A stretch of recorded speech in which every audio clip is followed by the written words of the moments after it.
Hey guys, it's Tox from critshappen.com. We are back and we're going to do a critical playthrough on the iPad. As you can tell, I do not have the high-tech cool means capable of recording an iPad screen. There's many things that are out there, and apparently none of them want to work with my iPad, which has been a little frustrating. I've tried Air Server, I've tried different things like that, and it somehow just does not want to work. So we're doing this the old-fashioned way with a camera as you and the iPad in front of me. And what I want to do is actually play a game of Quarriors. So it is the game of uber strategic hexahedron monster combat mayhem. As many of you know, I'm a big fan of Quarriors. I think it is a very heavily luck-driven game that is just a lot of fun. It's something that is kind of mindless, kind of not mindless. There is some strategy involved with it, but you are at the mercy of rolling dice. And I always wondered how a completely dice-driven game would actually work when it comes to a online or a digital version. So let's go ahead, we'll play a game, and we'll walk you through kind of some of the things here. Now, this is not meant to show you all the highest strategic moves, it's just meant to show you a game. So I'm going to go ahead and play against a single-player AI, and we'll go ahead and start our adventure.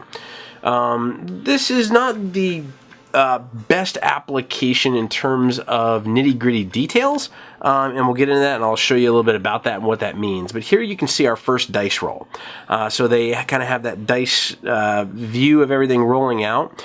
For anyone not familiar with Quarriors, I highly suggest to go check out a rule book or a video that teaches you how to play. We're not going to teach you how to play here. We're going to presume that you know some of the basics of playing. But essentially what you see here is you have all of the dice that you're going to play are going to be out here. The dice you spend will be here, the dice you've used will be here, and the active dice that you can use are going to be here. So it highlights that I have an assistant since I rolled and I have the ability to play one. It tells me I have 6 dice left in my bag and 6 total quiddity on this roll.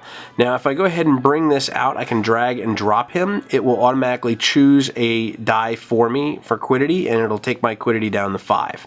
It also shows that my attack value is 1 and my defense value is 2, which is what it is here, a level 1 creature with attack 1 and defense 2. And then it tells me to capture 2 quarry dice up to 5 quiddity.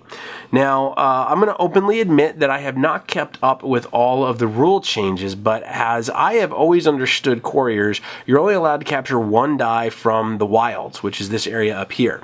It very well may have changed to 2. I'm not 100% sure. I need to do a little bit of digging on that to see if that's changed. But in this case, I have 5 quiddity, and I can choose to pick any die that is lit up of the cards that are lit up. Now I can single click on a card and it'll show me the die faces and what the ability is of the card, and then I can choose to capture it, or I can close it and go to another one if I want to do that as well. It's actually really nice and really smooth.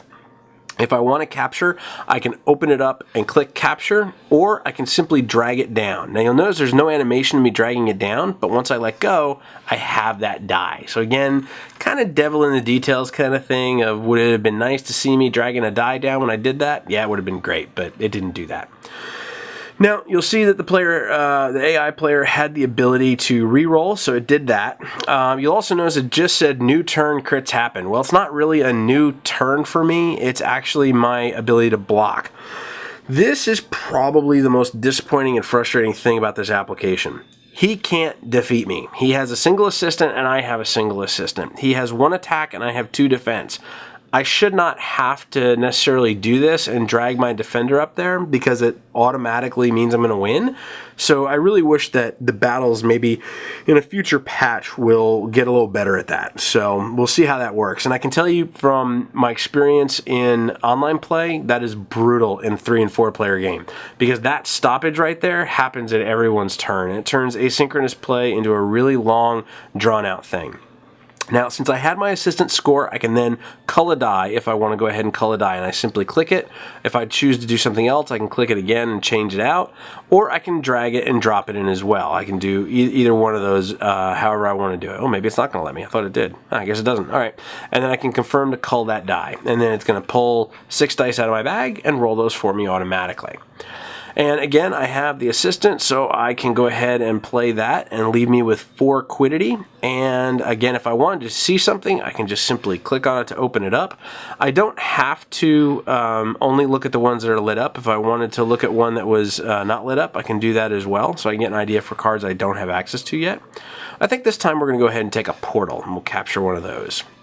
And then from there, it's going to ask my opponent to defend, even though mine is not automatic. Theirs is automatic and you don't even see it.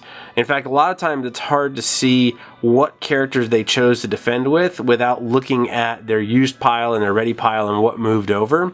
Now there is a nice way, if I pause, I can look here and I can see all the different things that have happened throughout, like a running tally of everything.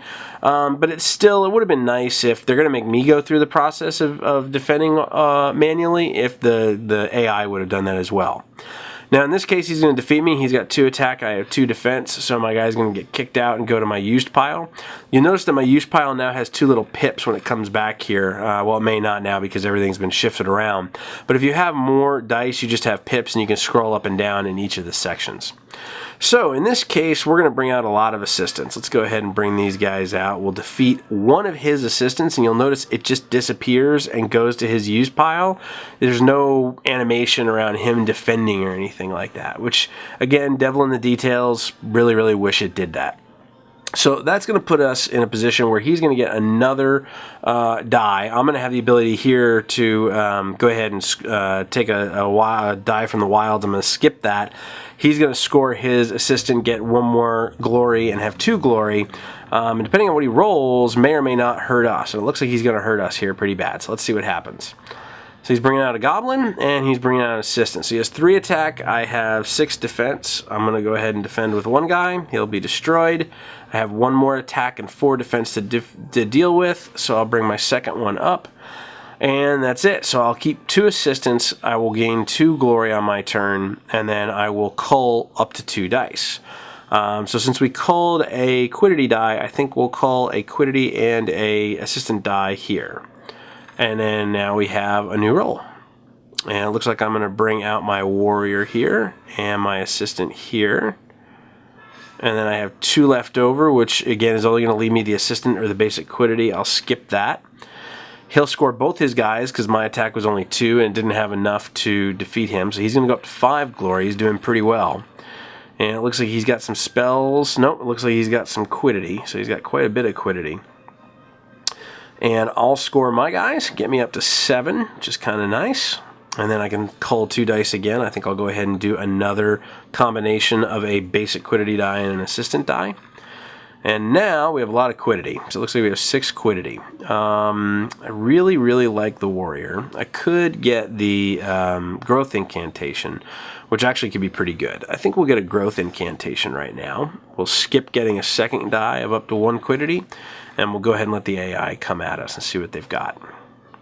So this is pretty much how the game keeps going, back and forth and back and forth. To give you an idea, I didn't really like 3 and 4 player against the AI because you don't get as much space to see all of the different things going on in the opponents. And to be quite frank, I really don't like online play unless you're playing 1 player. The stoppage in between turns when someone attacks and you have to manually go in and block, even if you know you're going to win, they really need to fix that to make online play a little bit better. So here it gives me immediate actions. I click my portal, it automatically pulls my 2 dice and rolls them for me. Let's bring out a level 2 warrior. Let's bring out 2 of our assistants. We have 1 quiddity left over. You'll notice that we don't, with the way the dice were chosen, we don't still have it showing in our active pool, but we still do have it as a total. Again, I'm not going to get a assistant or a basic quiddity, so I'll skip that. And we're going to be set up, hopefully here, to have a pretty good score on this turn. So we'll see what happens.